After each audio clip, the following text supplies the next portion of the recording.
Headline news most affecting Chilliwack this week. 103 shipping containers filled with garbage is being sent back to Canada from the Philippines to be incinerated in Burnaby. So where does all that smoke go? Pregnant women need to avoid using Chilliwack General Hospital as of June 24th. The wheels are in motion. The Bridal Falls Gondola proposal could be in place within 2 years if all goes to plan. And 1 in 5 kids in Chilliwack lives in poverty. Make that 2 in 5 if you're First Nations. Thanks for watching. We're committed to providing local news and news that impacts our local audience in Chilliwack, including beautiful areas such as Rosedale, Promontory, Garrison Crossing, Fairfield Island, Little Mountain, Chilliwack Mountain, Cultus Lake, and of course, Yarrow. In addition to the most important news of the week, we'll be providing you with the weather for the week and key sports information brought to you by Scott McVetty. And something very special this week, separate exclusive chillTV interviews with Chilliwack Mayor Ken Popove and Chilliwack Councillor and FVRD Chair Jason Lum. All right, Chilliwack, let's get started. But before we do, it's my great pleasure to welcome Mary Erickson to the show. Welcome. Thanks. Now, our top news story. 103 shipping containers of recyclable plastics and paper were sent to the Philippines in 2013 and 14 out of the Port of Vancouver by a now defunct Ontario company. Upon arrival in the Philippines, the containers were found to contain a significant amount of household waste, including used diapers and other contaminants. Some of the waste was landfilled in the Philippines, but the Philippine government impounded the rest. That resulted in a 6-year-long dispute with Canada. After Filipinos' government and president threatened war earlier this year over the waste, the Canadian government agreed to pay for the immediate removal of the remaining 69 containers. And following fumigation, the remaining 1,500 tons of waste were loaded onto a barge on May 31st and returned to the Port of Vancouver. That barge is expected to arrive by June 20th, where it is supposed to be disposed of in Burnaby's incinerator. Berris Karden speaks to Chilliwack Councillor Jason Lum, who is also the chair of the Fraser Valley Regional District, for more details. Berris? Thanks, Don, and welcome to the show, Jason. Good to have you on the show. Now, this issue sounds very concerning. How concerned or worried should Chilliwack residents be? Yeah, and for us, it's the unknowns that are concerning. So we don't actually know what is in these containers that's coming back. We've been told it's garbage and some mixed recyclables. But again, we were never consulted by Metro Vancouver. We were never consulted by the federal government. So the lack of clarity around what is actually in these containers is what we should be concerned about. I mean, this stuff's been floating out at sea for 6 years, and it's been rejected by the Philippine government, and it was purported to be recycling material, but now we found out that it's not even all recycling material.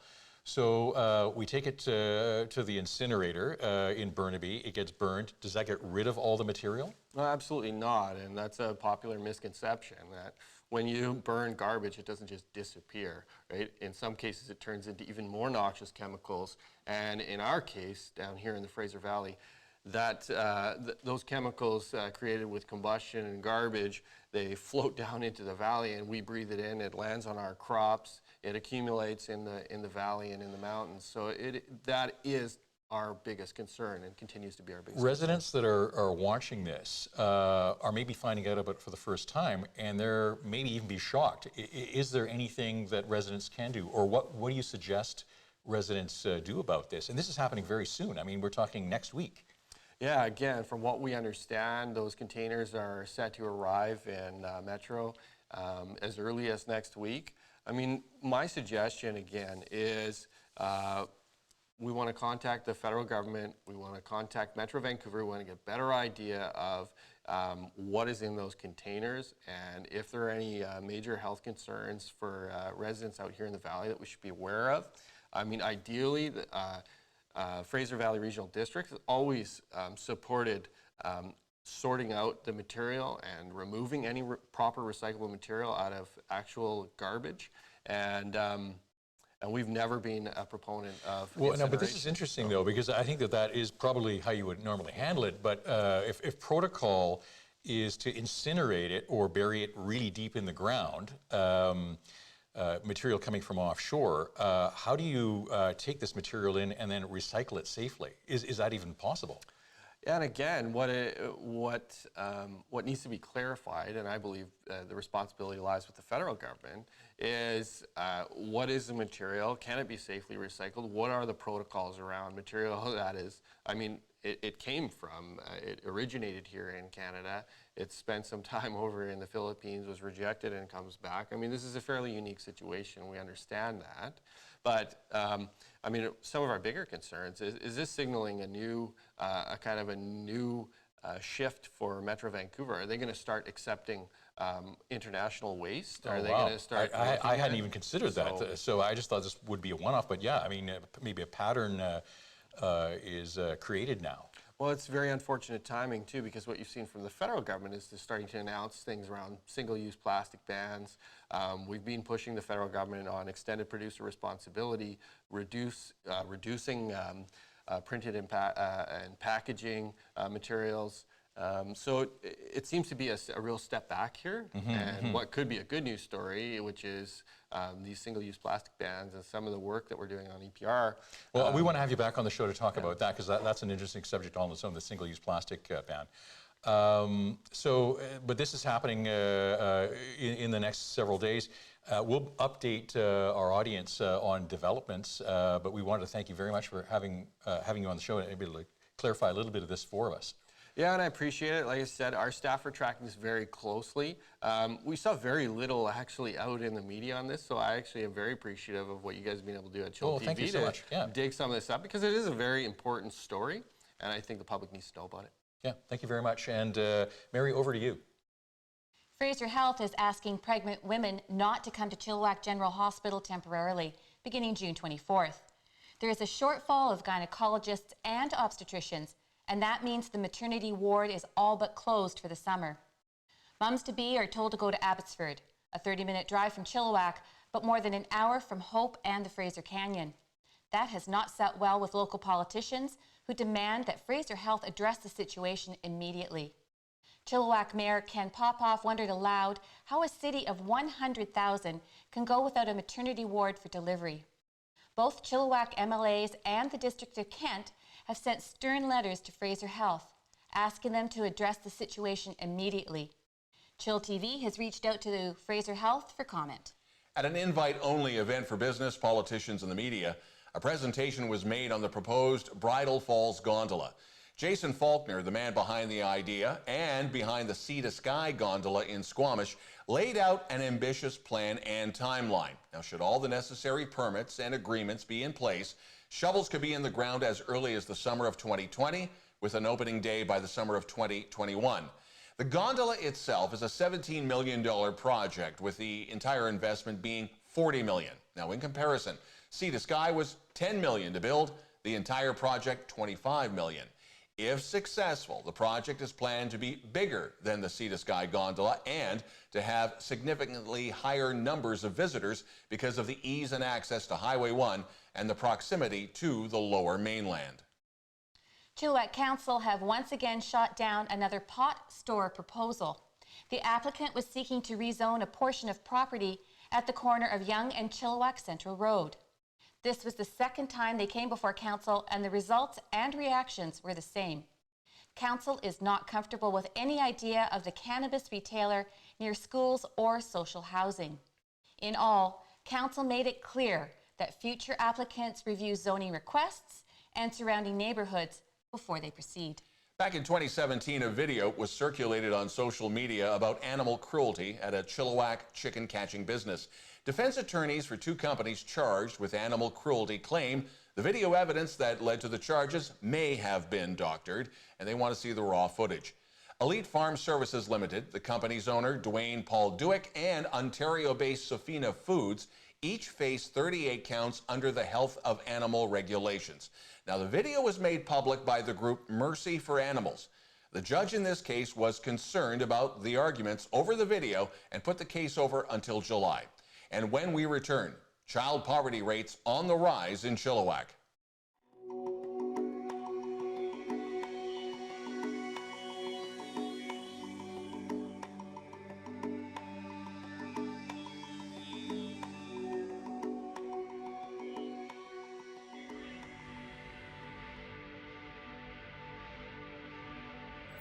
It should not be a surprise that poverty rates in Chilliwack are on the rise.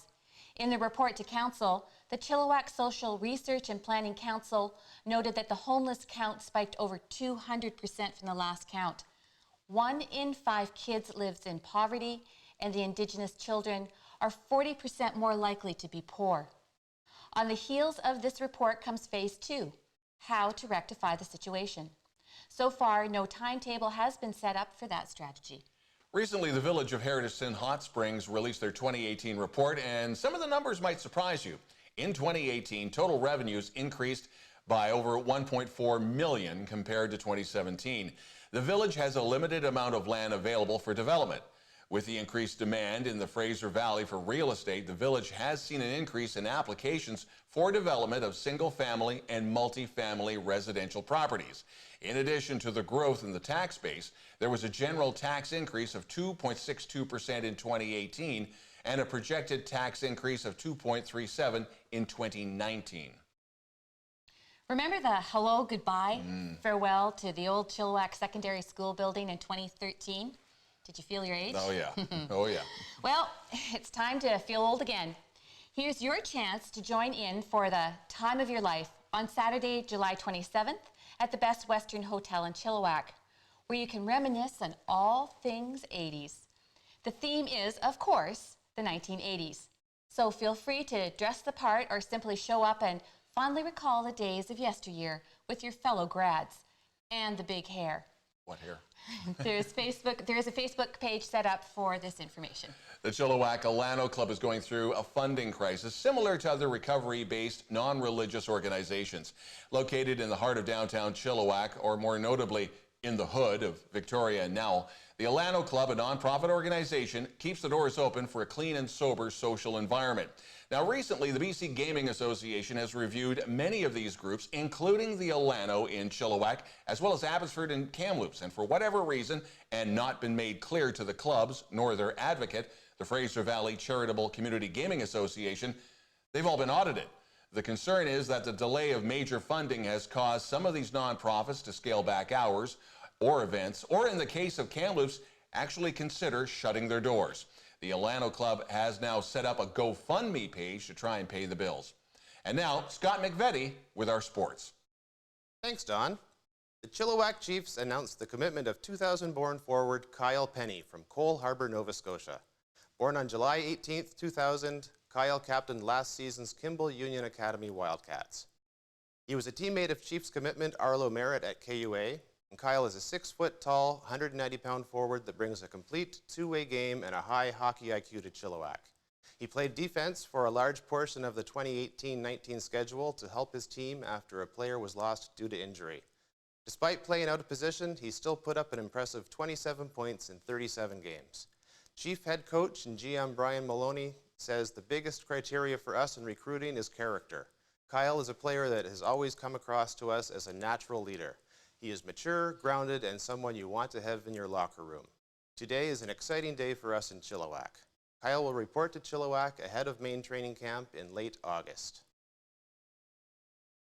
And in more Chiefs news, the Chilliwack Chiefs have moved another holdover defenseman out of the building. Max Witzke is the latest to go, traded to the Alberta Junior Hockey League's Sherwood Park Crusaders on Monday in return for future considerations. This is on the heels of Alexander Morocco's move to Bonneville last week. Witzke falls into the barely knew him category as a skater who played 17 regular season and 8 playoff games after coming over from Salmon Arm last season. The Calgary native produced 2 assists and 16 penalty minutes with a limited ice time. And in women's soccer, local star Jordan Hadama is in France for the 2019 Women's World Cup. Canada won its opening game 1-0 against a stubborn Cameroon squad. Center back Kadisha Buchanan settled the match just before halftime with a header to clinch the game for Canada. Canada's next game is Saturday against New Zealand at noon. And now to Berris Karden in an interview with Mayor Ken Popove. Howdy. How you doing? Am I starting this piece or are you starting this piece? I don't know. I started. Your Worship, thank you for being on our show today. Okay, let's maybe start again. Oh, you know what? I did a little online research, and you have actually done away with, or you prefer not to use your worship. That's correct. So Mayor Popove, or Ken, if I might. Just strictly Ken is good. Welcome to the show. Hey, thanks for having me. This is great. You've been mayor now for 8 months, and although certainly not new to City Hall, how is being mayor different than being councillor? Well, first off, it's a lot of fun. I've got a great team to work with. Being there for 7 years, as you said, it gives me the ability to learn about how the infrastructure works. It certainly is a different level of responsibility, for sure. But no, I'm really blessed with the outcome of the election. With the three incumbents, I got back in, and I got 3 strong voices to work with. So it's been a wonderful first 8 months. It was a wild election night. We covered that, and that was great having you on the show. That was probably my most stressful night of my life. I tell you, man. You didn't look stressed. Well, you looked pretty happy. Yeah, it was good. Now, I know you want to accomplish a lot of things as mayor, and what are your and council's main sort of objectives, priorities for this term? Well, there's a lot of things that had been worked on prior to the election. You know, for sure on the housing side of the house, I had been working on some supportive housing units that are actually, one is now full. The second one is getting built as we speak. By the end of the year, we'll have about 160 affordable housing units. That's significant. About half of those are with supports, which is the important thing, is get these folks off the street, put a roof over their head, and then you pour the supports to them. And it's one by one. So it's working well, working real well. And any other priorities? Well, for me personally, it's to bridge some gaps with our First Nations neighbors. There's 9 bands that touch our borders. The relationships are not that good, and I am vowing to make them better. Just to work together.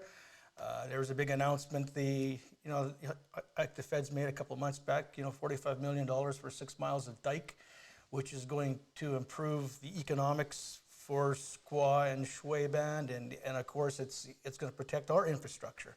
So it's all good. And working with these bands, we can all make Chilliwack a better place to live in. And by the end of your first term, what is your major accomplishment that you would like to, if you only had to pick one major accomplishment, what do you want to have done by the end of your first term? Are we talking infrastructure-wise? Well, it's, for me, it's your choice. Whatever you think is the most important. It's really the relationship building with our First Nations folks and keeping Chilliwack safe. We've as a city of almost 100,000 people, we have our social issues which are out there. We've certainly stepped up our security and RCMP presence. Every evening in Chilliwack, there's over 177 is the number, actual beds that are available for these folks to go to. 30% of those beds are left empty. I would like to change that, and let's get the people the help that they need to make it like a healthier community. Well, you bring up a topic that came up as a question through one of our viewers in social media, and I'm just going to read it here. It was, there's an illegal homeless shelter and injection site at the Old Lions Flea Market on Yale and Williams. Our viewer would like to know why it's allowed to exist, particularly as it's apparently open 24/7 and very close to Chilliwack Middle School and CSS. And they indicate, and I haven't verified this, but without a business license. Well, that's not true. They do have a business license. It is funded through the province. There's staff there 24/7, and there is not an injection site on this site. It's just 45 beds with day space in there as well. It's proven to have worked out very well. That's where these folks are congregating in the downtown area. The cool thing about this is the new, I'm going to call it the Traders Inn project. About 20 of those folks out of the portal went into that Traders Inn project. So that's going to enable more beds to open up. There was, like a lot of issue and like a lot of talk about it's close to junior high and senior high. Well, that is true. We do have security in the morning when the kids are going to school, and in the afternoon when they're coming out of school. And we have had no issues with School District 33 on this place. So, and it's great that you're able to clarify this, because misinformation does get spread on social media, but it's great having you on the show. Not for the first time, third time we've had you on chillTV. Third time, that's correct. Yeah, that's right. It has been that's three right. times. Yeah. Now, let's talk about downtown redevelopment, as we're downtown already. Construction is well underway. When are we scheduled for completion, and what are you, the businesses, are doing in terms of the city doing to attract businesses to the area? Well, the city's role is more into zoning and SEPCO's role, our business arm of the city, is the business attraction side, which we attracted Alger Brothers to apply for the RFP, which they got. It's an exciting project. Talking to Dave Alger, they've got 6 leases signed already. There's a couple of restaurants, a couple of brew pubs. They've broken ground on the 5-story building. It's going to be on Young Road. Exciting project. By the end of summer, early October, you're going to see some life there. And it's this year? Exciting. Yep, wow. Absolutely. Okay, so that's coming very quickly. Yeah. You mentioned zoning, which is a beautiful segue to a story we've been reporting for the last couple of weeks on chillTV News of the Week.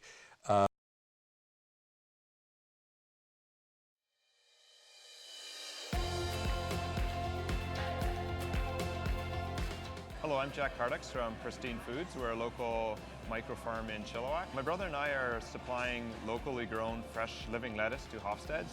We grow them from start to finish right here in Chilliwack. So there's not very many food miles involved with bringing our product to the market. Hofstede's been very accommodating ever since we first approached them. They've really wanted to work with us and bring the best quality local product to the customer. And the end goal is obviously to supply a fresh, consistent local product that is very competitive with California or imported products. Here's some of the local lettuce we got. Do you want to have a try at it? Local is better.